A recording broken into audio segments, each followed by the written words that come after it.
after the executive order by the president, some of these votes have been misplaced in the wrong places. So all we did was cleaning up in terms of having the vote being domiciled in the place that it was intended, and especially by taking care of the executive order number 1 that aligned all government departments. Very well. I propose the question that clause 2 be amended as proposed. Very well. On Oundo. Chair, I hope the Chair of Budget and Appropriation Committee is listening.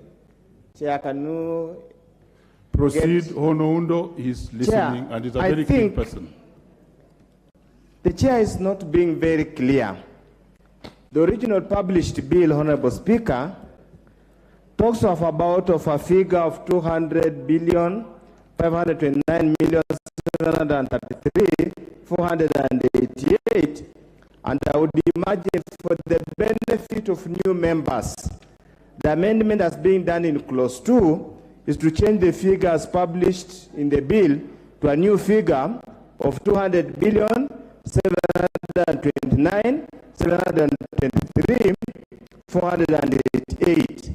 And probably the question need to ask, what has informed the change and where has the extra amount come from, so that for the benefit of the new members can know. Because it's talking of a totally different thing about the classification, which is not the import of the amendment he has moved on clause 2. Thank you, Chair. Chair. Thank you, Chair. I didn't want to jump before the gun, but if you look at the second amendment, you see that the same 100 million up there, it is the same net effect down there. That the figure is moving from 491 million to 591, and therefore it balances up, Mr. Chairman. Very well.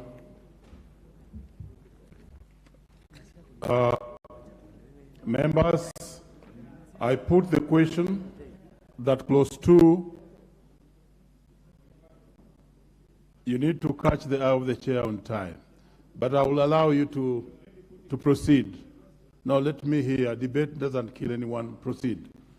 Thank you, Chair.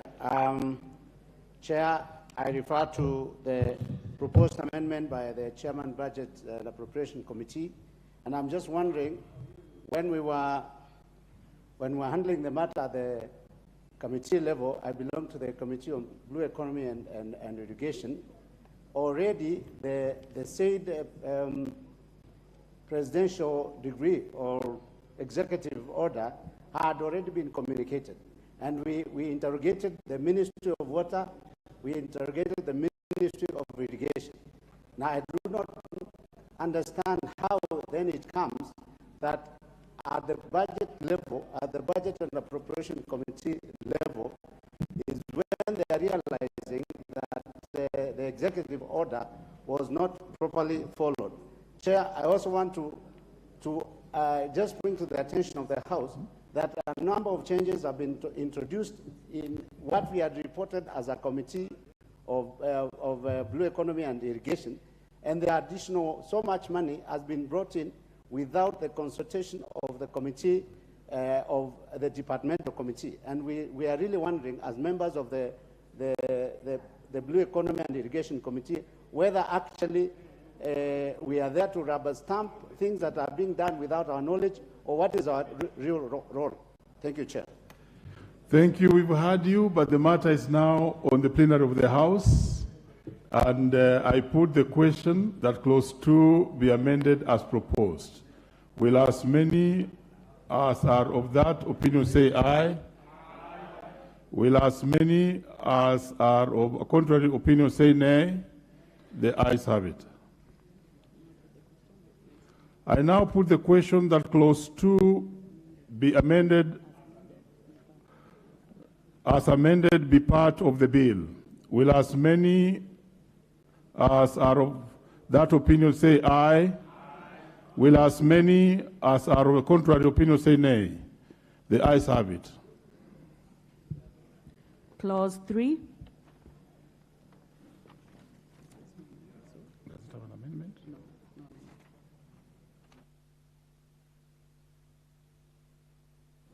I propose the question that clause 3 be part of the bill.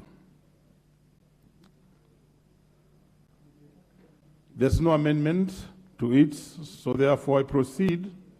I now put the question that clause 3 be part of the bill. Will as many as are of that opinion say aye? Aye. Will as many as are of a contrary position say nay? The ayes have it. Clause 4. Clause 4 does not have an amendment. I propose the question that clause 4 be part of the bill. I now put the question that clause 4 be part of the bill. Will as many as of that opinion say aye? Aye. Will as many as of the contrary opinion say nay? The ayes have it. Clause 5.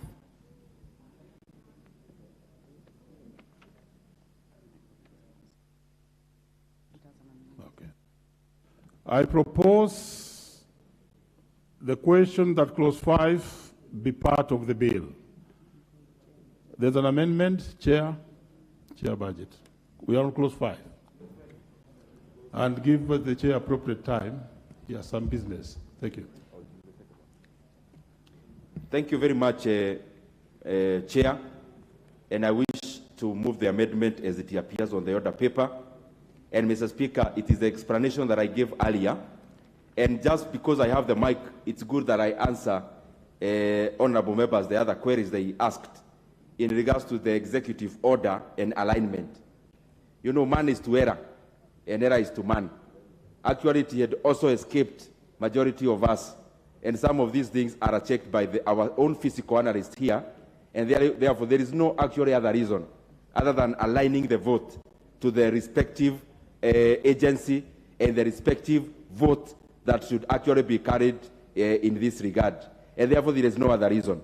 Secondly, in terms of additional, I want to request the member to also give some latitude, because once you bring in the reports, and actually that is what we did, we relied on the wisdom of the departmental committees. And everywhere you actually amended up to zero sum, we never interfered with all those amendments. However, when we do savings from this area or the other, and especially given the priority projects, then we had no recourse other than to allocate monies into those areas. And as you know, drought mitigation is touching on supplies of food, it is touching on water, it is touching on irrigation. And that is why you see most of the amendments are in that regard. There is no other reason, honorable member, and it's an open book. Very well. I propose the question that clause 5 be amended as proposed. Leader. Chair, maybe just for the Honorable Nzengu and members of the Blue Economy and Irrigation Committee, because it's a matter that has already been raised by the leadership of the committee, and maybe just for their comfort, because we were just inducted into committees the other day, and I don't think the chair, budget, and the budget committee has had an opportunity to do what we have done in previous parliaments, to have a session with all chairs of committees under the auspices of the liaison committee. But Honorable Nzengu has a point, just to reassure him, because we have discussed that issue with the chair of the committee, to just allow for now that latitude with the Budget and Appropriations Committee. But in future, it is indeed true what the committee is raising, that matters touching on budget ought to be processed through the relevant departmental committees, so that we don't get things being parachuted into the budget without being interrogated by the committees that oversight those particular departments. And I think the Honorable Nzengu, being a good, not good old man, but a seasoned legislator, and a very seasoned member of that committee, will indulge the budget committee for this time round. Next time, we will ensure that things are done as they should. Very well. Members, I now put the question that clause 5 be amended as proposed. Will as many as are of that opinion say aye? Will as many as of a contrary opinion say nay? The ayes have it. I now put the question that clause 5 be amended be part of the bill. Will as many as are of that opinion say aye? Will as many as are of a contrary opinion say nay? The ayes have it. The schedules. First schedule.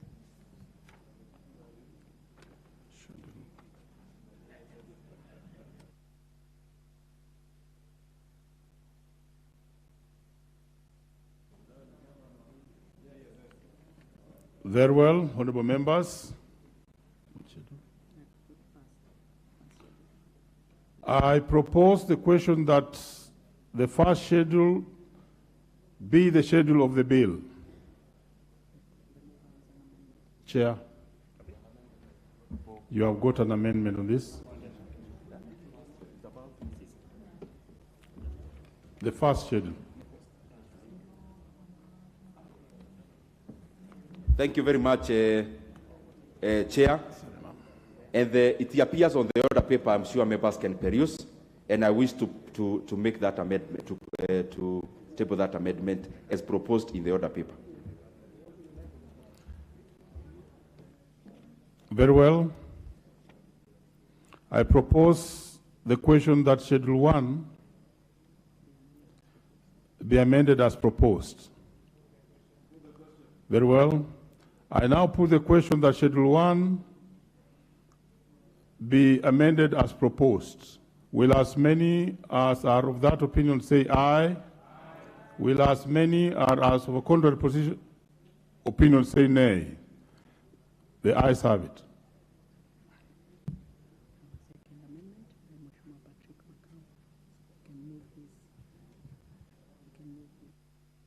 Well, on Macau.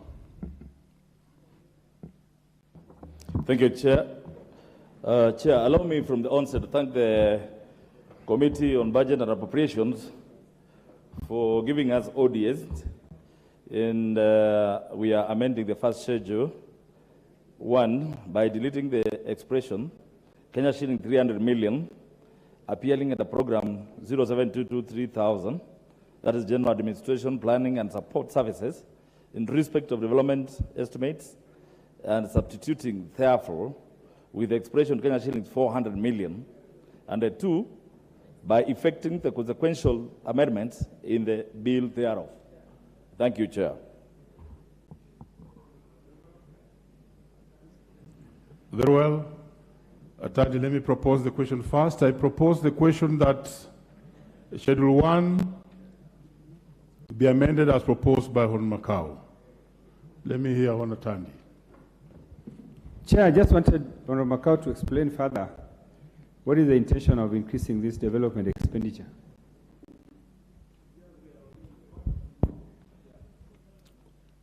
Hon Macau, that is straight to you. Thank you, Chair. Chair, from the onset, I said that I want to thank the Committee of Budget and Appropriations.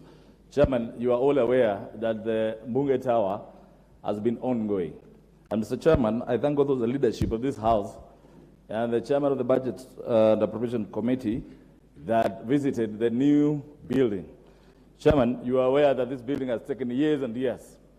This commission, the sixth commission, is committed to making that house be occupied. Mr. Chairman, when you look at the pending bills that have been there and that we presented to the same budget committee, Mr. Chair, there are some pending bills. And Mr. Chairman, we are glad that the same committee granted us 300 million. And now we are further seeking for 100 million that we have indicated that 100 million will come from the vote 2042. So, Mr. Chairman, as the Speaker had communicated that we are not in contravention of the same. So, Mr. Chairman, that's why we felt we should put this amendment so that we have more money. Mr. Chairman, you realize some of our members don't have offices. And by adding this money and paying the pending bills for the various contractors, we will be able to make that Bunge Tower occupiable, Mr. Chairman. So, Mr. Chairman, I am sure even the Honorable Latande, who was very fundamental in making PSC get this money, and the chairman, they are aware that we cannot keep on keeping that house unoccupied. Mr. Chairman, it's upon this house to make it possible that we occupy that building. And I want to assure you members that by the end of April, that house will be habitable, it will be occupiable, and our members will have their offices there, and our staff will have their offices there. I thank you, Mr. Chairman. Very well. Let me hear from the chair. Thank you very much, Chair. And for the comfort of members, this is just the PSC reorganizing their own budget. They have reorganized their own votes, and therefore they are not encroaching on any other votes or any other person's budget or any other MDA's budget. Mr. Speaker, Mr. Chair, we had the opportunity to interact with the PSC, with the leadership of the member for Mavoko, and we put them into task that once then we grant, because we actually granted additional resources, then this issue of the Bunge Towers must now become a thing of the past. They must now put up their socks, they make sure all the pending works are done, and the members should occupy that house as soon as it is practically possible, so that we save ourselves of the recurrent costs, Mr. Speaker, that we pay offices outside of the precincts of Parliament, and so that, Mr. Speaker, the members of this House can get decent offices. That is the essence, Mr. Speaker, Mr. Chairman. On Bokose, let me give you the last chance before we put the question. Bokose. Thank you, Chair. Chair, looking at the reorganization, it does not incur an extra cost. But what I want to say is that this process of building the new tower, it is actually taken very long. And it's an embarrassment as a house that we provide oversight to other institutions, to have our own institution taking that long and tracking on with the pending bills and becoming a cash cow, maybe for other people. I think it's a right, and one time, Honorable Chair, some of us felt that the Facility and Improvement and Facility and Services Committee should be the committee that oversights the Parliamentary Service Commission for proper efficiency. Because if every institution of government has agreed that we should be subjected to oversight and they are transparent, then I think it's a high time that the Parliamentary Service Commission becomes also transparent, and it should be oversighted by a committee of this House. I raise my case, Honorable Speaker. Very well. Onelachi. Thank you, Mr. Speaker. Just to add on it and to appreciate the budget chair, but also to just tell our House that indeed it is time, first of all, Mr. Speaker, we ask the Commission to stop any other project and to now finalize with the monies that they are being given to finalize that tower and to give us dignity so that also people don't just question. We have the pension towers here that was finished that only spent 2 billion to finalize. It is unfair for members, for their welfare, and more important, for the image of Parliament, Mr. Speaker. Okay, as we conclude on this matter, let me allow Wilberforce Oundo, very briefly. Chair, I totally agree they need to finalize the building, the tower, but I hope in the fullness of time, Parliament or Parliamentary Service Commission will review all the leases and all the expenditures on rent so that we don't continue losing money that we could have used for more fundamental functions or mandate of the National Assembly. But tellingly, Honorable Speaker, and I think this is a matter that Parliamentary Service Commission needs to pick up, and the Chair can also pick up, there has been continued complaint that the building belonging to National Chamber of Industry and Commerce was appropriated, so to speak, by the National Assembly or Parliament. It has never used the building, and they have never paid any rent. Are we facing a situation we are going to have an extremely high case of pending bill? That's a matter that needs to be addressed in fullness of time, so that as we reorganize the sitting arrangement and the space for Parliament, we put this matter to rest, that we are not confronted with another huge pending bill in the next budget. Thank you, Chair. Lastly, Attorney, right of reply. Let me hear from you. Thank you, Chair. Chair, Honorable Pukosi has spoken for me. But what I wanted to say, Chair, is that members need beautiful offices in which they need to operate and serve Kenyans. But, Chair, we need to question PSC. That one, they are running so many programs. They start new programs before they finish the ones that are already ongoing. And the case in point is this case of our tower. This tower is been going on for many years, and this house has appropriated a lot of money for it. And we don't want PSC members to come before the House and ask for money, and there's no accountability. Therefore, I want to say that as I support that amendment, I want to urge PSC that they must account for the resources that we have given them, and especially to Budget Committee and also to this House. And also, Chair, this is also the opportunity that members have to interrogate PSC. So even if they want money, we need to ask them what they have done with the previous monies. In the Budget Committee, we had very many questions which were not answered, Chair. So even as we approve and I support, we need clear answers on some of the resources they have. We don't want PSC that is only traveling and spending per diems and not giving this House answers on programs. Thank you. Thank you, Chair. I support. Very well. I put the question that Schedule 1 be amended as proposed by Hon Macau. Will as many as are of that opinion say aye? Aye. Will as many as are of a contrary opinion say nay? The ayes have it. I now put the question that Schedule 1 be amended, as amended, be part of the bill. Will as many as are of that opinion say aye? Will as many as are of a contrary opinion say nay? The ayes have it. Second schedule. Second schedule. I propose the question that the second schedule be part of the bill. Mover? Chairman? Chair? Second schedule. Thank you very much, Honorable Chair, and I wish to propose the amendments as they appear on the order paper.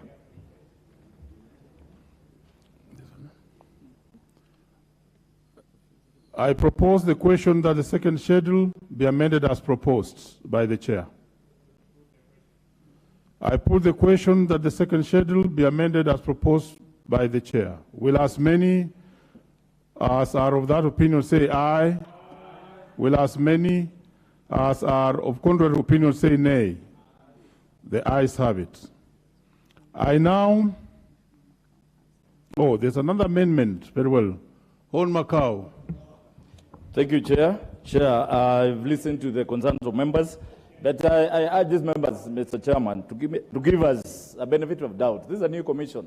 And Mr. Chairman, as I said, we are committed, and actually we are at the tail end of concluding this building. And Mr. Chair, therefore, I wish to amend the second schedule as it appears on the order paper, Mr. Chairman. Thank you. Very well. I propose the question that Schedule 2 be amended as proposed by Hon Macau. I see Hon Ochieng. No, thank you so much, Chair, and thank you, the Budget Committee Chair, for a good job, to the PSC for finally saying they want to finalize. I just wanted to ask the Chairperson that as they do so, spare even 5 million shillings only to give us a place to walk from. Because walking from Cope Bank into Continental House is difficult. We can't walk there.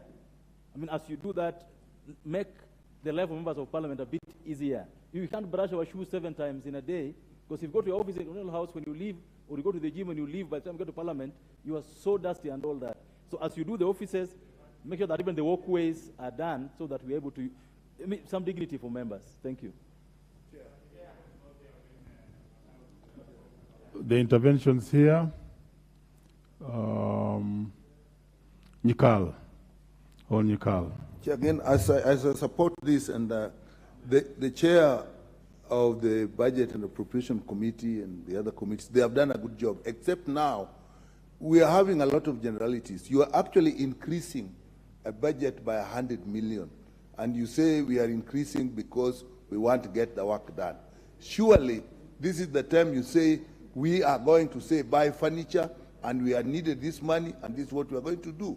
And now you say this another 100 million here. Say exactly why the need was seen. I don't think in the committee they just sat and said, I think we need 100 million. There must have been something that was needed to be done. And in order to guide the House, like in this case, what exactly did we want to do with this 100 million? Very well. On Wachira Karani, Laikipia. Thank you, Mr. Chairman. I want to intervene. I declare my interest. I'm the chair of Services and Facilities in Parliament, National Assembly. Our committee is the one that is supposed to oversight the Parliamentary Service Commission. But you have realized, Mr. Chairman, whenever we as a committee are supposed to do our work, Parliamentary Service Commission comes here and gives a statement. Like this afternoon, when the substantive speaker was on the chair, members complained about crossing over to the offices on the other side. But proceed, but you are being challenged on the relevance of your contribution. Yes. Proceed. Thank you very much. So I was saying it is important that the speaker gives a ruling on the boundaries between the Services and Facilities Committee and the Welfare section of the Parliamentary Service Commission. I support. Very well. Let's hear Hon Githinji. Hon Githinji. Thank you. Githinji. Thank you, Chair. Though it is within the mandate of the PSC to reorganize their floats, Mr. Chair, it's also very important for them to support with facts and to tell this House whether the amount that they are requesting now will be adequate to completely finish the House, so that we don't have another figure coming up from somewhere in the main budget, so that we can finish the issue of the tower once and for all in this supplementary budget. Very well. Finally on this, Engineer Paul Nzengu. Thank you, Chairman. Much as we appreciate that this is a new commission, I think this building has taken far too long, and there's a lot of money that has already been pumped in. So we need the new commission to do an audit and report to the House the state of affairs, because we are privy to information that there could be some technical issues that are causing the delay of the completion. But I support. Finally, Hon Meli on this. Thank you, Chair. I just want to put a point on this, especially on the Parliamentary Service Commission. It has taken them far too long, about over 10 years, before, almost 15 years before the building is up. We need actually them to come up with a statement showing what are the costs and if the building is going to be finished. Two, let it be finished on time so that actually we can settle there. Many of us are still not out there in rental offices, and yet you have not paid for our rent. And this is actually a problem, because right now the people who are asking for rent are actually, we normally bring the bill to the Parliamentary Service Commission and it's not yet paid. Can we have it done on time? Thank you. Thank you. I now put the question. That schedule 2 be amended as proposed by Hon Macau. Will as many as are of that opinion say aye? Will as many as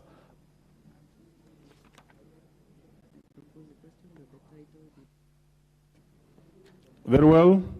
I propose the question that the title be the title of the bill.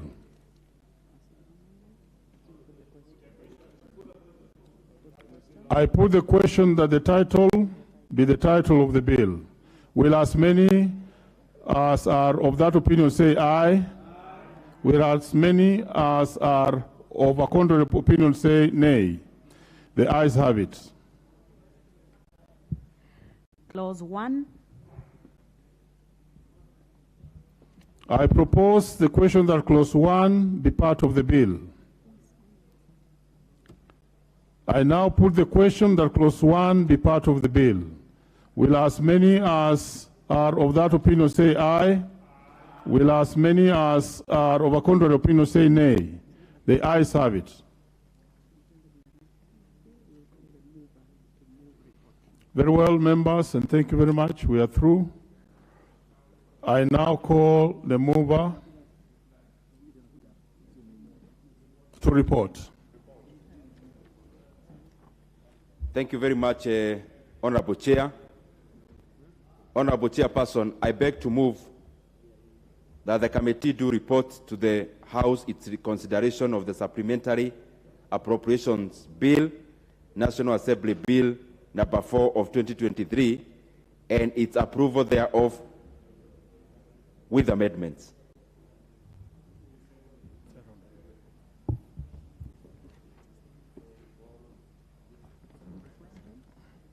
Very well.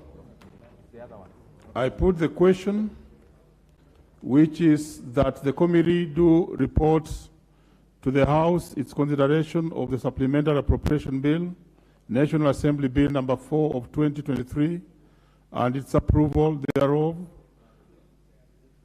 with amendments. Whereas I now put the question that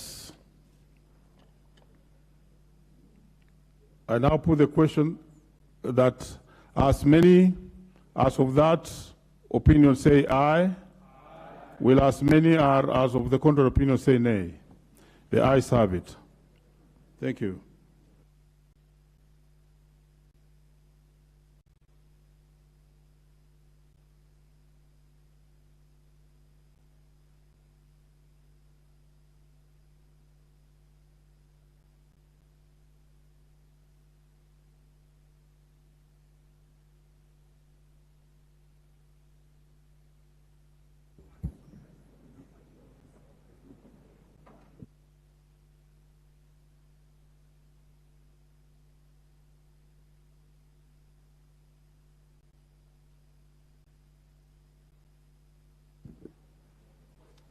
Chairman.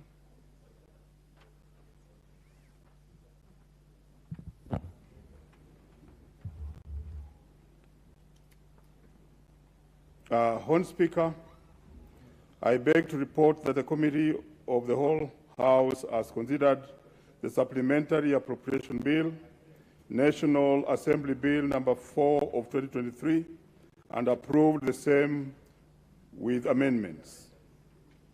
Thank you. The mover. Thank you very much, Honorable Speaker. Honorable Speaker, I beg to move that the House do agree with the committee in the said report. I also request Honorable Dr. Pukose to second the motion for agreement with the report of the Committee of the whole House. Honorable Bukose. Thank you, Honorable Speaker. Honorable Speaker, I second. Honorable members, I propose the question, which is that the House do agree with the committee in the said reports. I now put the question, which is that the House do agree with the committee in the said report. Will as many as of that opinion say aye? Will those of the contrary opinion say nay? The ayes have it. Mover. Thank you very much, Honorable Speaker. Honorable Speaker, sir, I beg to move that the Supplementary Appropriation Bill, National Assembly Bill number 4 of 2023, be now read at that time. I also request Honorable Murugara to second. Honorable Speaker, I do second. Honorable members, I propose the question, which is that the Supplementary Appropriation Bill, National Assembly Bill number 4 of 2023, be now read a third time. I now put the question, which is that the Supplementary Appropriation Bill, National Assembly Bill number 4 of 2023 be now read a third time. Will as many of that opinion say aye? Aye. Will those of the contrary opinion say nay? The ayes have it. A bill for an act of parliament to authorize the issue of certain sums of money out of the consolidated fund and their application towards the service of the year ending on the 30th June 2023 and to appropriate those sums for certain public services and purposes. Thank you. Next.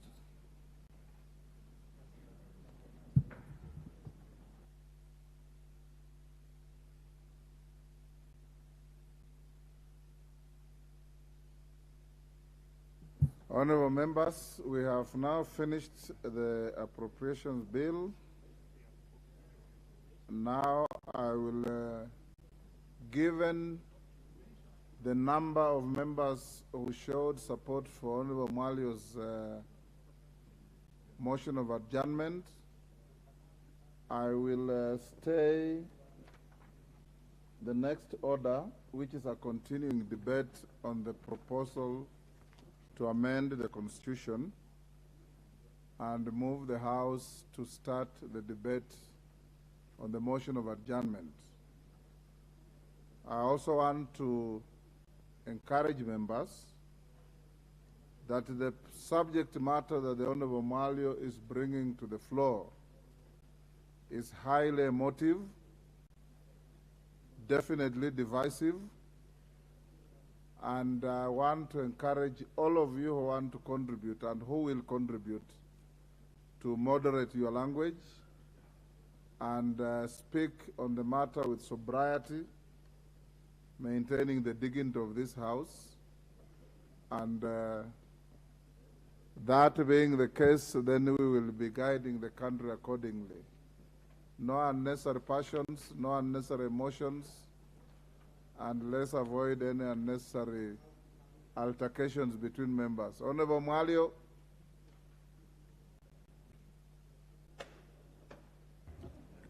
Thank you, Mr. Speaker. I would like to move this motion by giving a background of the events.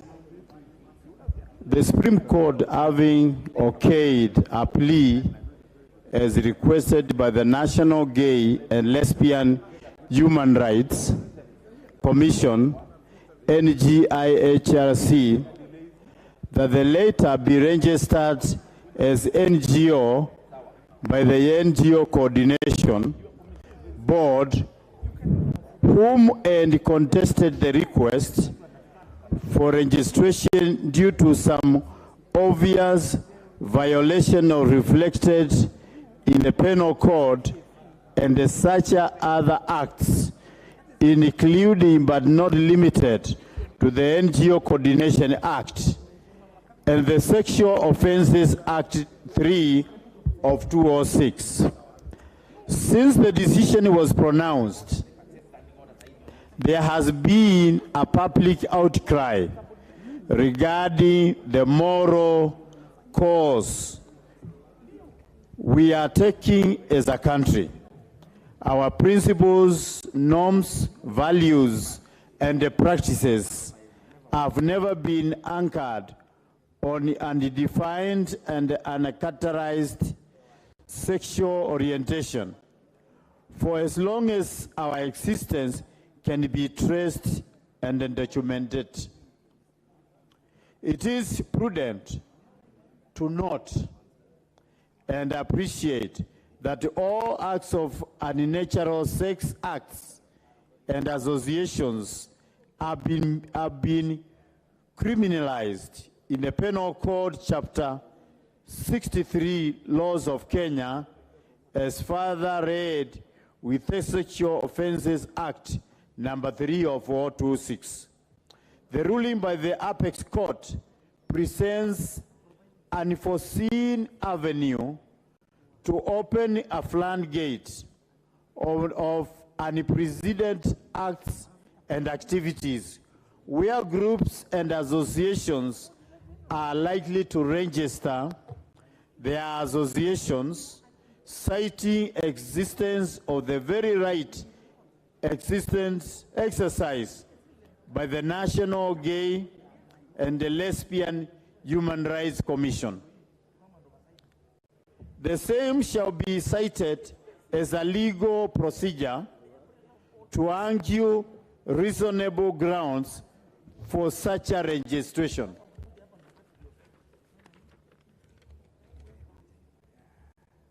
In April 2nd, 2013, the National Gay and Lesbian Human Rights Commission, NGLHRC, attempted to reserve a name for registration as an NGO with the NGO Coordination Board, but the names were deemed unacceptable.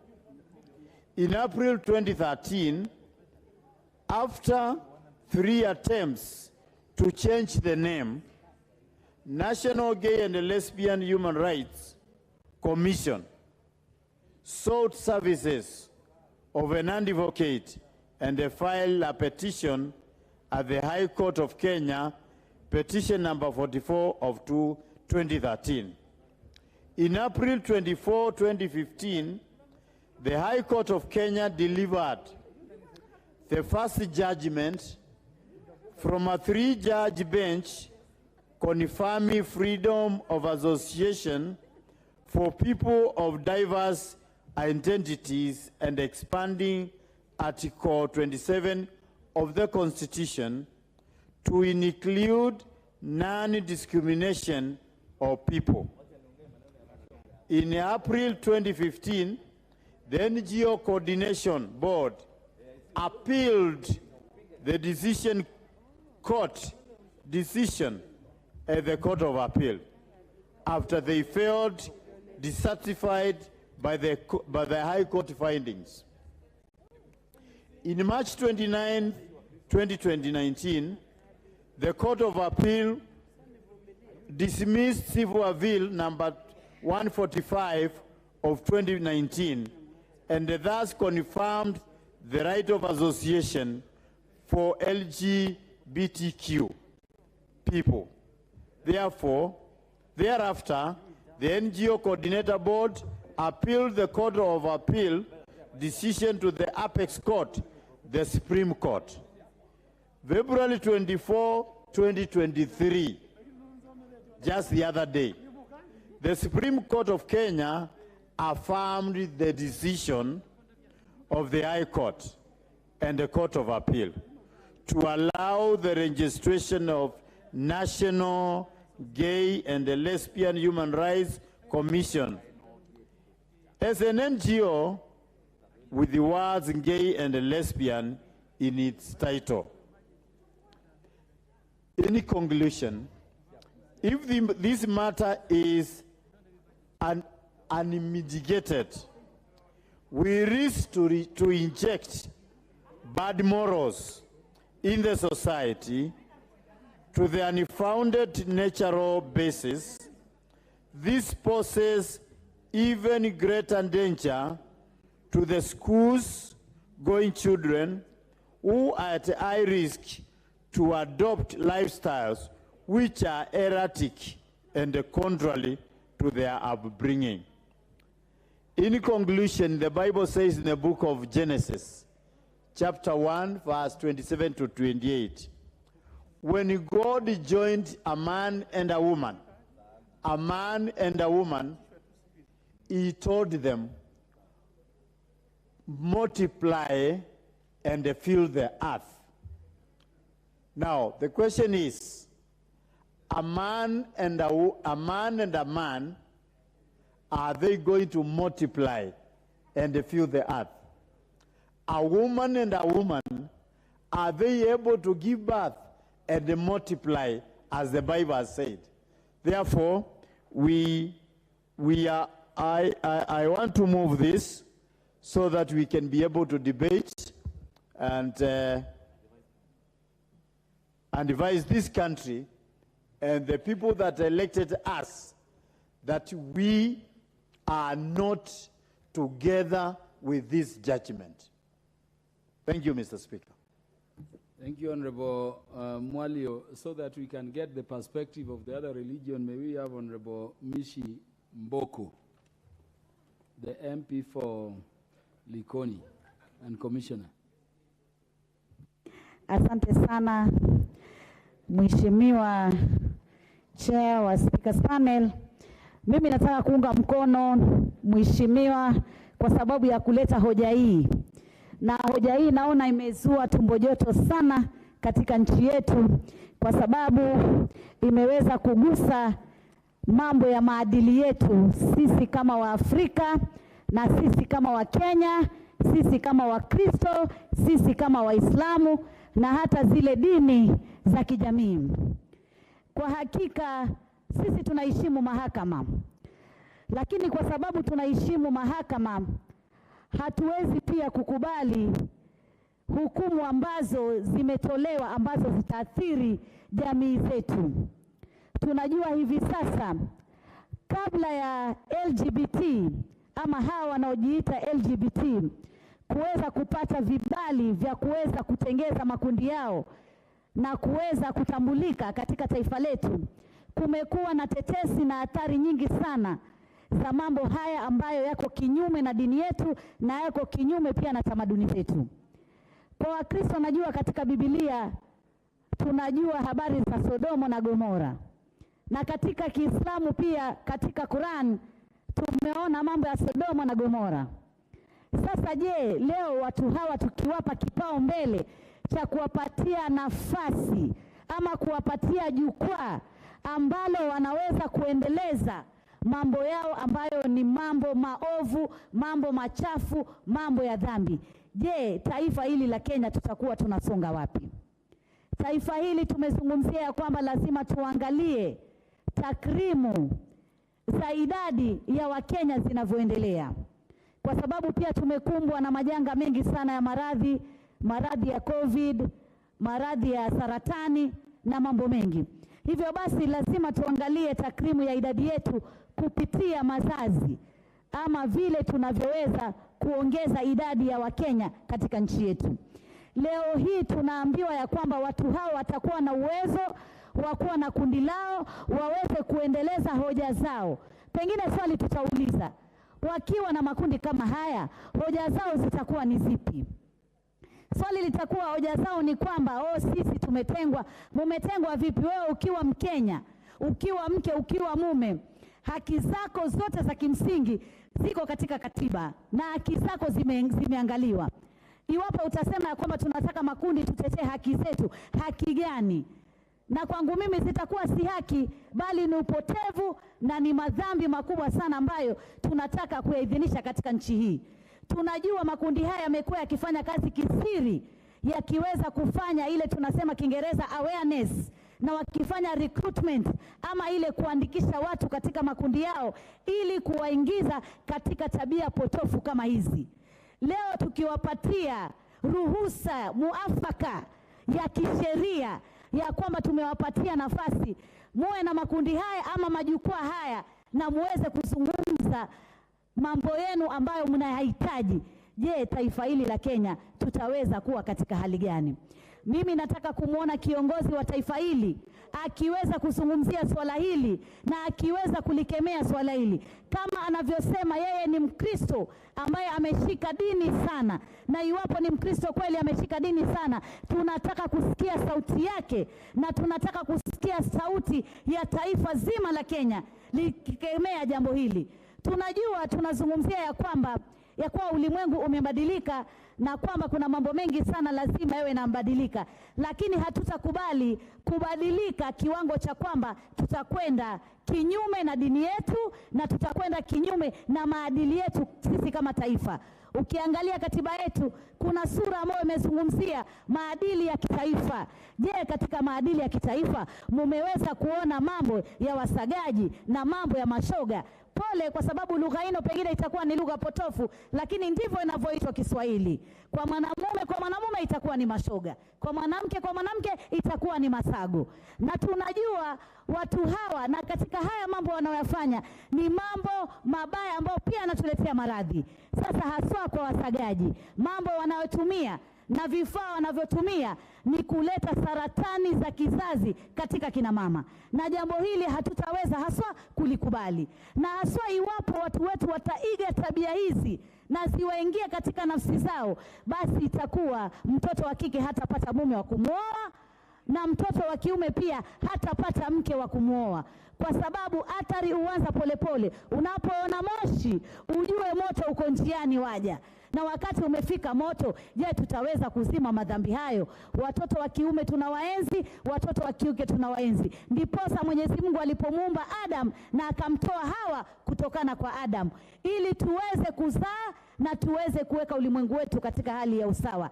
Jamani, tunataka kusikia sauti ya rais ikikemea jambo hili. Tunataka kusikia sauti za mawaziri na vitengo vyote vya serikali na wabunge wenzangu, tukemee jambo hili. Jambo hili likiwa, basi sisi tumeangamia na umma wetu umeangamia. Hatutaweza kuwa na watoto wa kike wala mtoto wa kiume, manake kama mtoto wa kiume atavaa kama mtoto wa kike, kama mtoto wa kiume atataka kujiiga mpaka tabia za kike ndo azifanye. Je, sisi tutakuwa watoto wa kike na wa kiume? Hilo ni swala nyeti na natafakari ya babu. Tujiangalie, tujinasue, tujiulize kama taifa, hata kama tunataka kusaidika, lakini hatutaweza. Asante sana Mheshimiwa Mboko kwa maono hayo. Mheshimiwa Rindikiri Mugambi, mjumbe wa Buri. Thank you, Mr. Speaker. I study as a Christian and one opposed to this movement, LGBTQ. I am very uncomfortable because our social fabric has been now attacked by an institution that we thought would put into consideration the survival of our generations. Mr. Speaker, what we have seen from the Supreme Court, tomorrow we will most likely get some human and animal movement, because there are some human beings with appetite for animals. They will also go to court. And if there's being a case in court, it has sent some benchmarks. We should expect anything from our Supreme Court. Mr. Speaker, I join the other members because this is a very serious matter. They have no regard on survival of humanity in Kenya. This behavior is a foreign behavior. It's a behavior that is common in most affluent communities. It is not common in rural areas. It's not common in areas that we all know preach religion, whether Muslim or Christianity or Hindu. More than 90% of Kenyans worship God. This section of perpetrators of this funny behavior, they don't even constitute 0.00001% of our population. I thought from where we come from, the Chief Justice is a mother. The Chief Justice of Kenya is a mother. The justice in Supreme Court, they are fathers and brothers and sisters.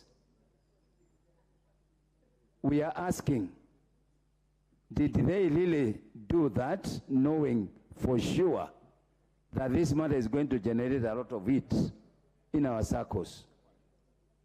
Mr. Speaker, I think time has come, we have to preserve our dignity as Kenyan. And we cannot allow, by whatever means, an institution in the name of Supreme Court that the judges are telling us you can proceed and do whatever sexual orientation that you have because there is human rights. I think there must be a limitation on human rights and association. I'm not a lawyer, Mr. Chairman, Mr. Speaker, you are a lawyer. But I'm sure in your understanding, that judgment did not take into consideration the implied expectations of majority of Kenyans.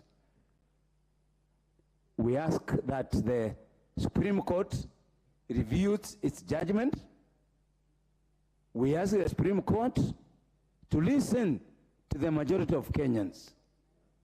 We ask the Supreme Court to look at what the Constitution provides in terms of the human rights. This matter has been learned there for many years. It's only this Supreme Court, which are history of making funny judgment, they are brought to us. The Chief Justice of the Republic of Kenya, Martha Koome, please go back again and look at that. You have condemned our society. You have condemned our lives for our children.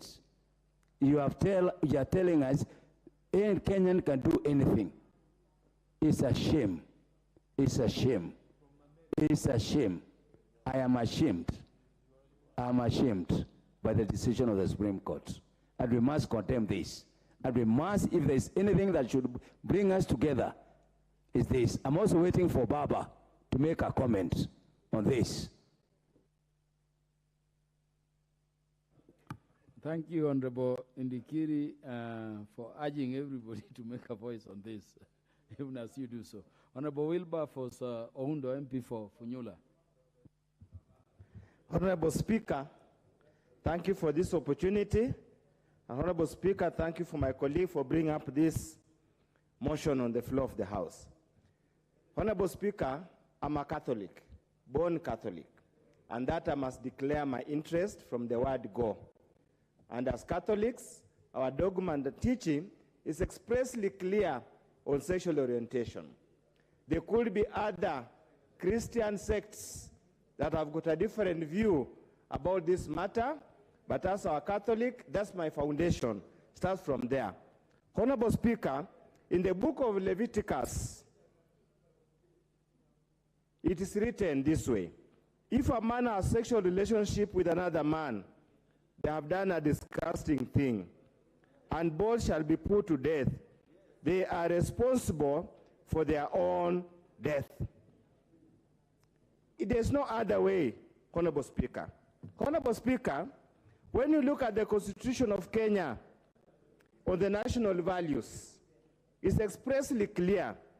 And I want to read Article 11 on the culture, and it's very clear. The Constitution recognizes, this Constitution recognizes culture as the foundation of the nation and as the cumulative civilization of the people of Kenya and the nation. Honorable Speaker, what does our culture say? Our culture say a man shall leave his father's house and together with the woman they find, start a home. Our culture never contemplated and never talks of any other arrangement other than what is expected. Honorable Speaker, again in the same book of Leviticus, it says, any man, if a man has social relations with an animal, he and an animal shall be put to death. Bad sexual habits or orientation are classified together. Honorable Speaker, whatever they're calling themselves, they are akin to bestialists. People who do bad manners, they would say, with animals. We categorize them as the same. Honorable Speaker, many of us were alarmed, were flabbergasted beyond recovery when we heard that Supreme Court ruling. And Honorable Speaker, we have been very suspicious of the current Supreme Court. And indeed, our fears have been confirmed. It is indeed, Honorable Speaker, probably might look at it the way the Supreme Court in the US is structured, so that we find a balance between alarmists, between members who simply want to destroy the society, and those of us who values the culture of the people of Kenya. Honorable Speaker, honestly speaking, I do not even understand it. There are some things that are beyond my understanding, regardless of my level of education and exposure. I cannot understand how a reasonable man, a sane man, can leave a beautiful woman. And if there's anything that God created, the best thing in this world, in the eyes of a man, was a woman. I cannot understand how a man can admire another man. I cannot understand, even look at the structure of the body of a woman, how a woman can admire another woman. I don't know what they do when they are together. Honorable Speaker, there are some things just don't understand. I'm not an advocate. Sir George is there. Truly, the Speaker is an advocate. You really have to guide us here. I'm just at a loss. I do not even know how to even talk to my grandchildren when they tell me that the Supreme Court has made some ruling. Honorable Speaker, we need divine intervention here. Unfortunately, some Christian denominations support this kind of deviant behaviors, and probably the Supreme Court and our young people are going to take cue.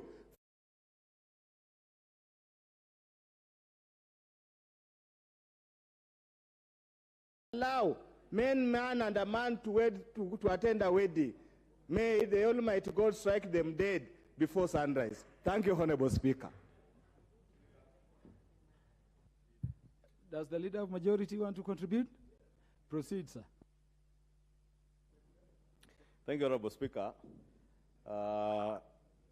Yes, indeed, I want to contribute, Honorable Speaker, because this is a matter not just of faith, but also touches on our national morals, values, and our culture as a people. Let me just say from the onset, Honorable Speaker, I am a Presbyterian because I heard the member for Funyula say he's Catholic. I am member number 39 in the Kambura district of the Presbyterian Church of East Africa, the Reverend Musagetao Church.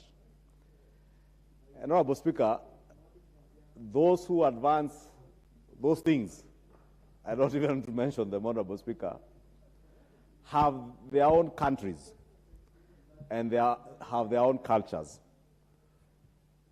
And we respect their cultures, and they must equally respect our cultures as African and as Kenyans. And nobody should imagine that you can force down the throats of Kenyans alien cultures that are alien to our nationality and our being African, Honorable Speaker. The issues, Honorable Speaker, that the Supreme Court was addressing itself to, and I really want to avoid going for the Supreme Court in any manner because they have a duty and an obligation under the law to interpret the Constitution in the best way they think it should be interpreted. And I think even in the Supreme Court, opinion was varied. It's only that the majority decision had their say, but the minority also had majority had their way, but the minority also in the Supreme Court had their say. And I want to identify myself with the opinion and the views of the minority in the Supreme Court, Honorable Speaker. That we shall not allow, and we must never allow our country to take up alien ideas, alien cultures, because we are a country that tends to copy a number of few things, good things, few, from those other cultures. Honorable Speaker, our laws are quite clear. Our penal code still has outlawed issues to do with homosexuality. Therefore, Honorable Speaker, it was absurd that a good number in the Supreme Court did find it fit to allow a habit or something that is already outlawed under our laws, that you could now allow people to associate. What happens tomorrow, Honorable Speaker, if all the pickpockets in our streets decide now that they have rights as pickpockets, and they want to form the Association of Nairobi Street Pocket Thieves, or even robbers, bank robbers? Tomorrow, robbers may decide that we have certain rights under the Constitution, the right to association. But, Honorable Speaker, the Constitution also says that your rights are limited. Majority Leader, would that be the Bank Robbers Association of Kenya region? It could be the Bank Robbers Association of Kenya, or rapists. Tomorrow, you may find rapists saying that we are the Association of Rapists of Kenya, and we have the right to do whatever we want to do with whoever we want to do it, Honorable Speaker. And they could argue that out in a court of law and say they are guaranteed of their right to association and freedom of association, Honorable Speaker. But we must also know that our Constitution also limits everybody's rights, and especially where your rights also, in a way, overstepped to interfere with my rights. And we have also to enjoy our religious rights, our rights to worship, our rights to our own cultures. We must protect our rights. And I want to say, Honorable Speaker, as leader of majority in this House, for the time the Almighty God grants me the opportunity to serve this country as leader of majority, I will not allow, and I said elsewhere, I will mobilize this House and any other house in this republic to ensure that we protect the laws that have outlawed homosexuality, lesbianism, and all those other things that are abominable under our culture and our religions, Honorable Speaker. And we must protect our cultures, Honorable Speaker, and our being as a people. If there is anything I agree with our good friend, President Yoweri Museveni. Give him 1 minute, he's the majority leader. I was saying, Honorable Speaker, if there is anything I support President Yoweri Kaguta Museveni on, is on the issue of LGBT. Honorable Speaker, I will not go to the extreme in how you deal with them, but we must be forthright as a nation to protect our own cultures, our religion, and our beliefs, and we must not allow those countries from the West who believe in those things. Let them believe in whatever they want to believe in, but they must not force us to believe in the things they believe in. They must also respect our culture, our religion, and the things we believe in, but not shove things down our throats, that things we don't believe in. And we want to raise up our children in an upright country, in an upright society, Honorable Speaker, where our children will enjoy to grow the way we grew up, with morals, with good ethics, Honorable Speaker, and in a country that we can all be proud to raise our kids in, Honorable Speaker. With that, I support the Honorable Mwalio and this motion. Thank you. Thank you, Majority Leader. Honorable Farah Malim. Mr. Speaker, I don't know where the world is going to. Mr. Speaker, this is abominable. It's a decadent, it's an obnoxious behavior. I wish I had Babu Owino here to give me all those adjectives that he normally uses for these things. Mr. Speaker, those people are dead as human beings who support such things. In my faith as a Muslim, the death penalty is what they deserve, people who engage in such things. And I'm proud of that. And I don't care what somebody else feels. The West has never been a moral authority. These are the people who came and enslaved us.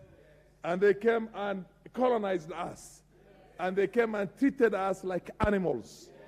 And now they want to tell us to behave like animals. The next thing that's going to come up... Honorable Farah Malim, which animals engage in homosexuality? No, you're right, you're right. I'm sorry. I withdraw that bit.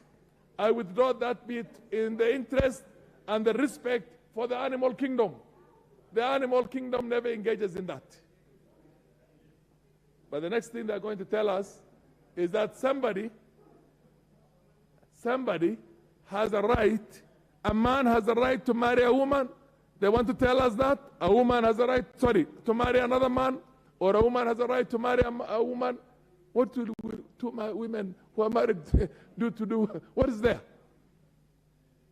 God has created a man and a woman.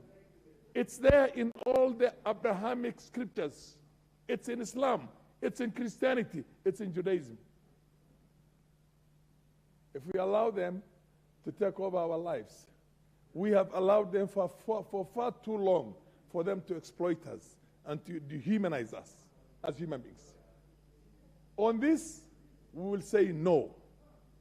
If they're going to come up with the travel, restrictions, keep your country, keep your cultures, keep your nonsense to yourselves.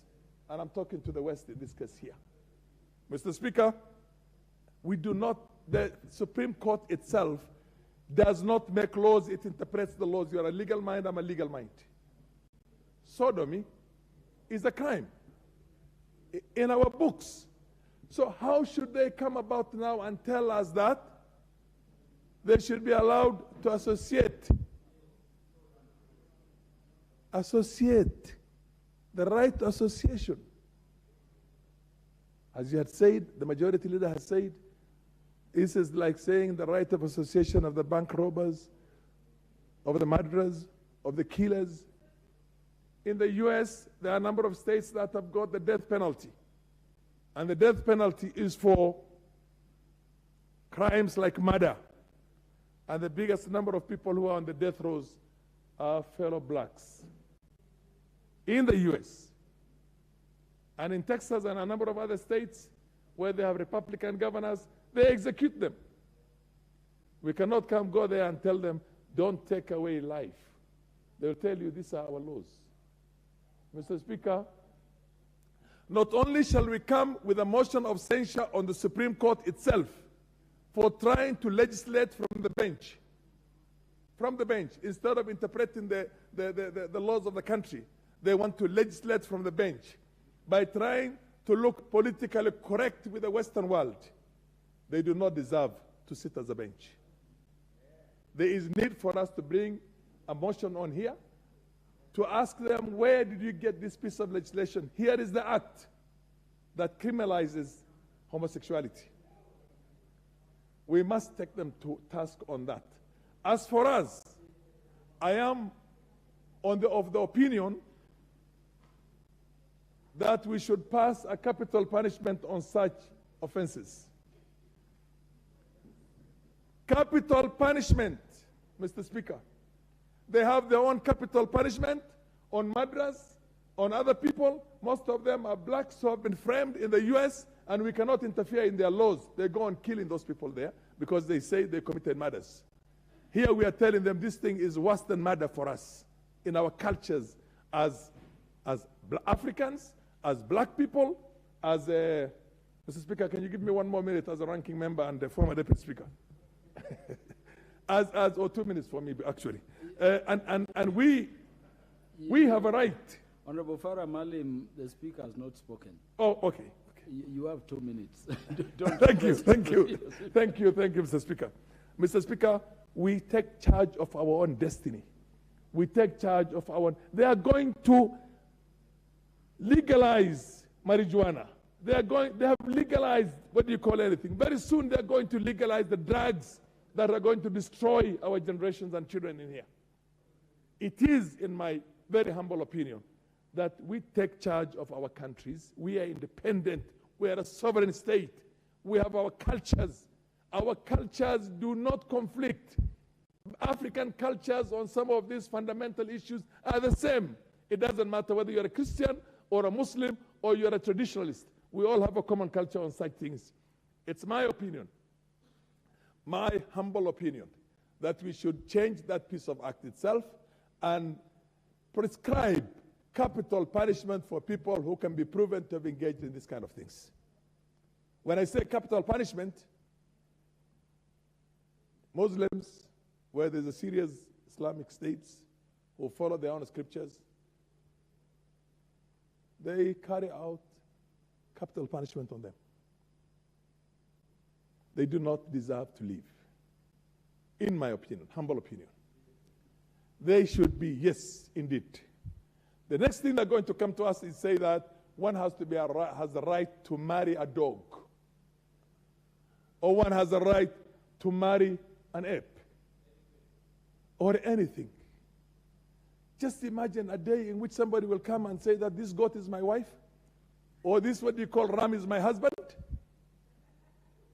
and this is my right of association. I've chosen to have this as a husband, and a woman will come. That is the direction in which they're going. We're not going to be part of that. The earlier we put our foot down, they give us nothing. They only take away things from us. The earlier we put our foot very hard down and say, on this, no, the better. And I commend such countries like the president of Uganda, Yoweri Museveni, the president of Malawi. Of course, Mugabe was one guy who called out these things many years back and told them, these are nations of gays and what you call lesbians, and these are not people that we can talk to. It's something we frown upon. We see them as subhumans. How does a subhuman tell you what to do and how to live in your own lives? So we must be able to stand on our own grounds, and as a continent, as the leaders. We are the leaders of this country. That should never be allowed. They should never, ever be allowed to bring this decadent, obnoxious, un-African culture. Support. Thank you, Honorable Farah Malim. The Chair of Justice and Legal Affairs Committee, the Honorable Gitonga Murugara, the MP for Tharaka. Thank you. Is in the House now that we are talking about the Supreme Court, I think. Yes, absolutely. Thank you, Mr. Speaker. Sir, allow me to also voice my concerns about this decision. And from the outset say we are not, as a House, attacking the Supreme Court. But we are expressing a totally differing opinion with what they rendered. That we speak. We may not speak as a court, but we speak on behalf of our own people who have elected us to represent them here. And therefore, our voice is the voice of the people, while their voice was actually the voice of the court. Mr. Speaker, I agree with the sentiments expressed by yourself and others that this is a decision that should not be left to stand in our books. We should move with speed, bring together the Supreme Court judges, the 7 of them, and let them listen to us as lawyers as we urge them to review the decision and set it aside. We know very well we cannot compare law with morality, but sometimes moral issues supersede the law. In fact, in most cases where the law becomes repugnant to morality, then that is extremely bad law and should be done away with. It is quite clear from our books that some of these things in LGBTQ are actually outlawed. And therefore, anything associated with those characters cannot be allowed to stand against the morals of the people of Kenya. Whether it's sodomy, whether it's lesbianism, whether it's queerness, whether it is anything that is outward practiced by these characters who say they have human rights. They may have their rights in private. And I'm sorry, I shiver and shudder when I imagine what they do in private, because it is totally repugnant, especially to us Africans. It's also important to condemn those who come with these ideas. And this is why today we celebrate the president of Uganda, Yoweri Museveni. We celebrate the late Robert Mugabe of Uganda. And sometimes it actually appears Idi Amin himself was a saint, because these are the things he was condemning those days, in spite of being incited by these same Europeans and Americans to kill a few Ugandans. Therefore, we as Africans must stand up. We must stand to be counted. We must tell these Europeans and Americans that for the little money they are enticing us with, I'm told they're even offering relief food to Kenyans so that you can legalize things like this one. They have been approaching our organizations, including the Kenya National Human Rights Commission, offering tokens so that they can promote rights of such characters. Thank heavens, these commissions and these organizations have said no to their little tokens. Let them keep their bad habits in Europe, in America. Let us, as Africans, keep what we consider to be morally upright and suitable for our society. For example, look at these people who are telling us today, these are human rights. They are the ones who came here, and the first thing they did was to point out that Africans do not marry out of love, but do purchase wives because they are polygamous. What is better compared to the two? Polygamy and such queerness they're advancing to us. Polygamy actually has nothing right, nothing wrong in terms of morals. It's upright. It should have been encouraged. Number two, they are the ones also who came along and told us that you people, you don't know how to live. Your customary laws are repugnant to justice and morality, and what have you. Those are the laws that had kept us Africans within the fabric of a good family, which we have maintained to date.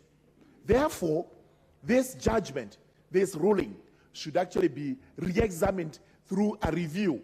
And if the review is denied, rest assured, as a house, we will move to outlaw everything they have done, because we have power to do so. I support the adjournment motion. Thank you, Honorable Patrick Makau. Are you on intervention, or you want to contribute? Thank you, Mr. Chairman. Mr. Speaker, I cannot add more. Most speakers have spoken. The first question you should ask, this parliament, we are the most important arm of this government. Mr. Speaker, we cannot allow the courts to legislate from their benches. Mr. Speaker, Article 11 is very explicit about respecting African traditions and cultures. Mr. Speaker, when I see the Supreme Court, which supposedly is supposed to be constituted of men and women, well-learned, cannot lead this country to making us believe that lesbians, gays, queers, and those likes are supposed to be given end space in this country. Mr. Speaker, that is not African, it is an African. And there is no religion which ascribes to any of those. Mr. Speaker, it's high time this parliament expressed itself in all ways, in all media houses, in barazas, Mr. Speaker. We must condemn that ruling by the Supreme Court. And Mr. Speaker, it's high time the Attorney General of this country went to appeal this ruling, because those 5 judges who passed this kind of judgment, Mr. Speaker, he favored a group of people that is going to encourage other groups. Mr. Speaker, then we should have the Mungiki, we should have Al-Shabaab, we should have rapists, we should have murderers, allowed then by the same Supreme Court to form alliances, to form associations. Mr. Speaker, when I look at that bench, none of them is less than 40 years. Mr. Speaker, what are they telling our young children? What are they telling the generations? Mr. Speaker, I'm now been made to believe that the former president of USA, Donald Trump, did not support this. Neither is Museveni. Mr. Speaker, I agree with speakers here who are saying we should not just be made slaves because we need funding from the West. Mr. Speaker, this thing of us being told before we are given money from IMF, from World Bank, we must admit, we must accept these laws. This is strange to us. Mr. Speaker, we must tell them, I know they force us, GMOs, and we know the reason why they did that. Mr. Speaker, now they are here telling us we should have a man and a man marry each other. Mr. Speaker, I can't imagine myself seeing a man and having a head-on. Mr. Speaker, that is against African tradition. I must see a woman and feel like that. Mr. Speaker, I am a watcher and I'm a fan of National Geographic, which has documentaries. You see male animals being attracted to females, fighting to death. I have never seen a male animal raising to satisfy itself sexually on another male animal. So what are they telling us, Mr. Speaker? Mr. Speaker, this country, and I want to hear the leadership of this country speak against this. In fact, Mr. Speaker, I think the president of this country should write immediately to the Attorney General to appeal this ruling. It cannot be bearable. Yes, Kenya is a Christian nation. It has Muslims. It has all denominations. But, Mr. Speaker, our constitution is supreme. Article 11 explicitly says it. The Ashpal guy spoke about it, his commission, the bombers 1 and 2, they were against this. How can we then, 2023, admit the gays and lesbians of this world to rule this country? Mr. Speaker, on this seat where I sit from, I am telling people who I represent from Mavoko, if you see gays and lesbians, tell them to be wary of me, because I'm going to tell you what you are going to do with them. So are Kenyans. We cannot allow that, Mr. Speaker. We must condemn this ruling by all means, even if it means us calling those judges to apologize to Kenyans and say they judged and they ruled when they were not sober, Mr. Speaker. Then is when we are going to agree with their ruling. However, Mr. Speaker, this House has a role to legislate and make laws that befit this country. Let's not forget our mandate. Let us stand by the virtues. And Honorable Joanna Ngino.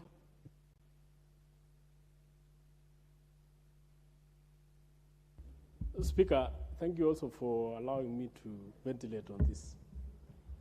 I just want to say from the onset that Article 1 of the Constitution, which talks about the supremacy of the Constitution and supremacy of the people, when it talks about the supremacy of the Constitution, it says clearly that this Constitution is supreme to any other law.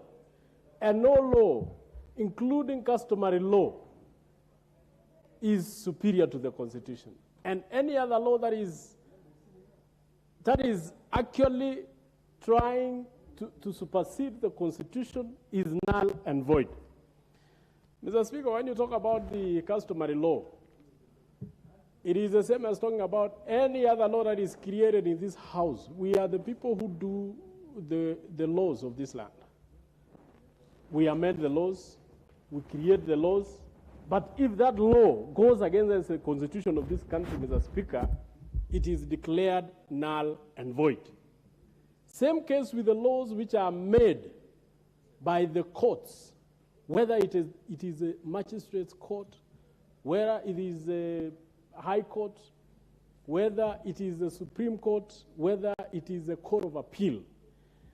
Whenever they pass any judgments, most of their judgments are deemed to be precedences, and they are used in courts or other courts as a law. So, Mr. Speaker, the ruling by the Supreme Court, whichever way it was, has gone against the Constitution, Article 11. And therefore, it means that judgment which was made by the Supreme Court is null and void because it is against the Constitution. And there is nothing else we can say about it. We will still consider in this House that that law never existed. That judgment was never made. We just consider it as if there was nothing done. As if the Supreme Court judge, as if there was 6, if there was 7, they sat in vain. Whatever the decision they made in that particular judgment, it was done in vain. Because Article 11 is very clear. No same-sex marriage is allowed in this country. No same-sex relationship is allowed in this country. No same-sex penetration is allowed in this country, Mr. Speaker. And therefore, when these particular courts declare or presume to be making a declaration that they are making a judgment, they are giving a ruling that we allow these people to have a relationship, we allow these people to look at one another, we allow these people to have some association. Mr. Speaker, that is going contrary to the Constitution. And therefore, Mr. Speaker, I would want to say, just like what my senior said, do we need to tell these judges to revoke? Do we need to create what we call review? Or do we need to pass in this House, Mr. Speaker? Because there was, and I don't want to preempt, there is an intention by a member to pass a law, to bring a law into this House, Mr. Speaker, that will illegalize any act of either association, either penetration, either marriage, on all these people who call themselves, I don't know, gay, I don't know, lesbians. Mr. Speaker, I think we will pass that law with Godspeed.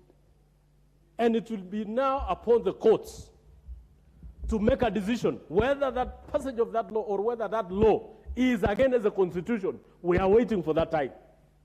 We are really waiting, Mr. Speaker. And I don't know if some of these decisions are based on whatever these people want to give to our country. Some of us may not want to be beggars. Some of us may not want to sell our birthright. Some of us may not want to exchange our humanity with money. We want to tell the Supreme Court, read the Constitution, Article 11, same-sex marriage is illegal, same-sex association is illegal, same-sex penetration, Mr. Speaker, is illegal. I thank you very much. Honorable Jackson Kosgei, nominated MP.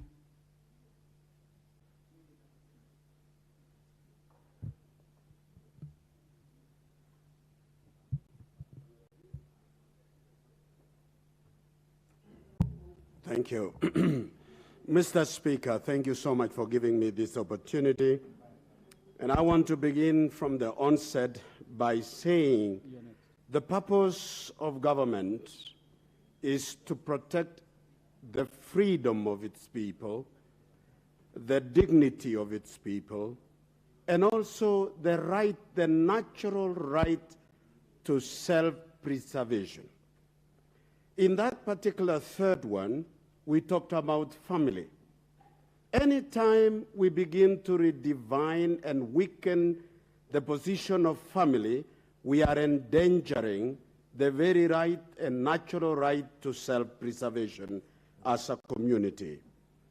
The Supreme Court decision used its privilege to allow what has been known in the streets as the tyranny of minority over majority.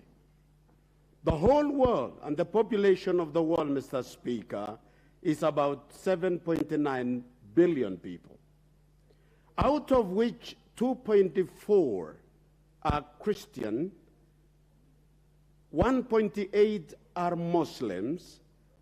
You talk about the Hindus, 1.3, Buddhists are 0.6, and the rest can follow. You can tell over 80% of the total population of the world believe in creation. They believe in heterosexual relationship. That is a relationship between a man and a woman. Not only for pleasure, love, and relationship, but for procreation and survival of the human race. If this has been done, and if the ruling by the Supreme Court becomes cast on the stone, then I don't think it can overturn our Constitution. We are going to invoke we the people. And this house is a house which is an arm of government. If it is the arm of government, when such situation happens, which is endangering the very survival of our people, then we must take this to referendum, where the people of Kenya will have an opportunity to speak. We cannot be dictated on by a civilization on its lowest ebb in history. Finally, Mr. Speaker, we want to look at it from the impact of this particular exercise. They want to have the whole world accepting it. All the Caucasians in the world at the moment are facing the danger of being a minority in the world because of population growth, which has dwindled. Now, you can see in the next 30 years or 40, trajectory shows that the population of Europe will be very low, that it will take Africa, which is growing, and Eastern Europe to take up, to be able to carry on what they are doing. Is this what they want to import into Africa and the rest of the world to finish their population? We must say no as a matter of survival, as the representative of our people. Thank you, Mr. Speaker. Thank you very much, Honorable Timothy Wanyonyi, the MP for Westlands. Thank you, Mr. Speaker, for giving me a chance also to speak on this motion. Mr. Speaker, if I asked you, what do you call this thing in your mother tongue? Do we have it even described in African languages, how it's called? Because it doesn't exist, and it never existed. You remember in the history, the Mwanga of Uganda, those small boys used to be called pages. They used to be used as bets for this kind of thing, and those who used to be there, they used to be called eunuchs. And those are the things that these people want to teach us, Mr. Speaker. I remember once when we went to see the Pope as Catholic members of Parliament, he told us that when we come to Parliament, we should not leave our faith outside Parliament. We should always come in armed with our faith, legislate, remembering that we are Christians, we have our values, we have even our African values. They don't prescribe this kind of behavior. And as parents, Mr. Speaker, we must be very worried because these people are targeting our young people. Because this thing is infiltrating in our colleges, in our higher learning institutions, and this is the thing that they are trying to do. Remember, Mr. Speaker, in the last parliament, or maybe the 10th parliament, the 11th parliament, Mr. Speaker, there was a member who attempted to introduce a bill that was prescribing some of these things to protect the rights of people or who want to marry people of the same sex. And Mr. Speaker, we realized that and we rejected it. So, Mr. Speaker, what the Supreme Court has done is like they are making judgment not for our society, not for this nation, disregarding everything, and they want us to believe that this ruling is for the right of these people. How do we recognize an amorphous group that is not even recognized in our laws, in our constitution? We cannot do that. Or the right of association, Mr. Speaker, you remember there was a group from South Nyanza that had demanded that they wanted to be recognized, that night runners be recognized as a sport in the Olympics. Mr. Speaker. And you can see Honorable Karoli Omundi is laughing because he knows where those people come from. Yes, Mr. Speaker, and many other groups will come on board and start demanding for their rights. That let us be recognized because we belong here, we belong this, and on, Mr. Speaker. And we continue like that, then we'll find ourselves wiped out from the face of the earth. If we cannot procreate, Mr. Speaker, then there will be no future generation that will come in after us. In Europe, Mr. Speaker, we are having the older generation. It's more than the younger generation, and they're having a very huge gap between the older and the younger people. So what we must do, Mr. Speaker, we must guard ourselves, we must protect our culture, we must protect our children, and Mr. Speaker, we must say no to anything that is going to destroy our values. Mr. Speaker, thank you for giving me a chance to speak on this motion. Thank you. The Honorable Yakub Ado, MP for Bura constituency.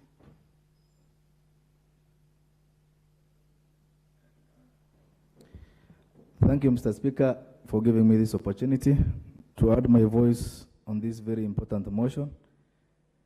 I want to thank the member who initiated this motion. It's a very sad day for our great nation.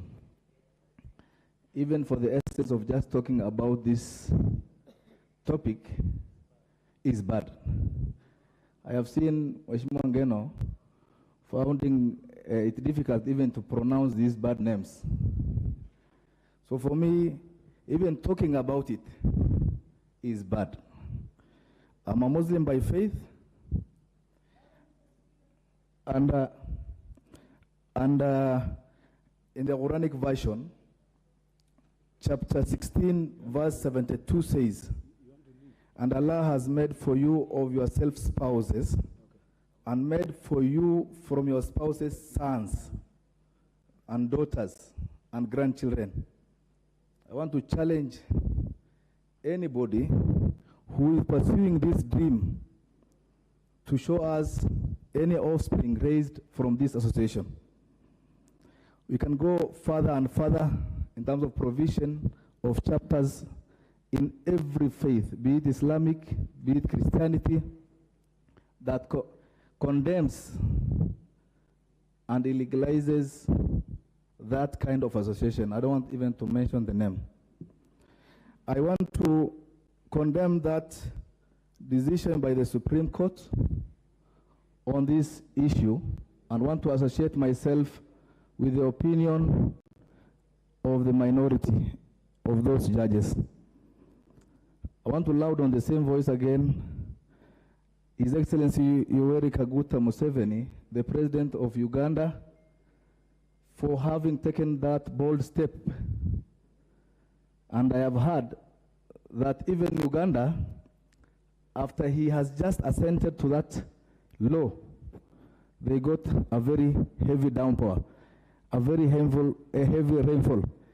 Even for us in Kenya, I believe, as a Muslim, the many problems and challenges we are facing on this earth is because of such kind of vices which the West intend now to put into our midst. It is time we don't sit on the fence, we don't bury our heads in the sand, we come forward and challenge this vice that wants to be brought to our youth. Thank you, Mr. Speaker, sir. Honorable Karoli Omondi, MP for Suba South. Thank you very much, Mr. Speaker. And for the record, night running is one of the indigenous sports. Mr. Speaker, I rise to add my voice to this motion, and I would like to begin by stating that I firmly believe in the natural order of things, and that, like magnetism, opposites attract. And I also appreciate the genius of God in creating the instruments of affection and attraction between people of different gender and making them to have universal application and standards, if you know what I mean. But, Mr. Speaker, life has its own complications and contradictions. So does nature. If you remember the very smart people who drafted the American Declaration of Independence, Thomas Jefferson and George Washington and the rest of them. They say that all men are created equal and each is endowed with certain inalienable rights, amongst them life, liberty, and the pursuit of happiness. Yet these men, with such elevated ideas and statements, owned slaves. There are many contradictions in the way human beings live and conduct themselves. So is in nature. This thing, the topic we are talking about, LGBTQ, if you look at those particular abbreviations, some of them present very complicated medical conditions. For example, transgender, where someone's gender identity is very different from what is typically known to humanity. Or intersex, where really one is endowed by both sexual organs. It is easy when you talk about lesbians, where a woman is attracted to another female, or gay, where one is attracted to people of the same gender, or one is bisexual, or is queer. Or queer is where the gender is fairly fluid. Or there's a new one, questioning, where nobody is still not quite clear what their gender identity is. Or even where one is asexual, where there's no sexual attraction. Mr. Speaker, these things present very complex issues that I see a lot of passion and I see a lot of interest in this matter. But I would like to urge tolerance. We all remember one famous man called Galileo Galilei, who discovered that the Earth actually orbits around the sun, and the sun is always at its meridian. The Catholic Church called this heresy and sentenced him to life imprisonment, and he died in prison. That was called intolerance. Mr. Speaker, Pope Francis, on Tuesday, January 24th, 2023, which is this year, uttered the following words, and I'm a Catholic, and I profess that faith. Criminalizing homosexuality is unjust. God loves all his children just as they are. Being homosexual is not a crime. Mr. Speaker, while I understand and agree that this is not part of our culture, and this is behavior that we should not support, I completely do not agree that we should exercise or show discrimination against LGBTQ on the basis of their sexual choices and orientation. As Africans, we have experienced discrimination on the basis of race. Honorable Karoli Omondi, I'll add you a few seconds. Yes. But did the Pope read section 162 to 165 of Kenya's Penal Code? Or the Pope said homosexuality is not a crime in which country? Mr. Speaker, 67 jurisdictions around the world have criminalized homosexuality. So Kenya is one of them. The Pope is aware of that. After all, much of your law is part of canon law as developed by the Catholic Church. But what I do not agree with is discrimination based on something that is a personal choice. Mr. Speaker, I would urge that we don't, as much as we discourage this behavior, much of our effort should be in education, better family values, better family lifestyles, better family engagement, and not engage in invasion of privacy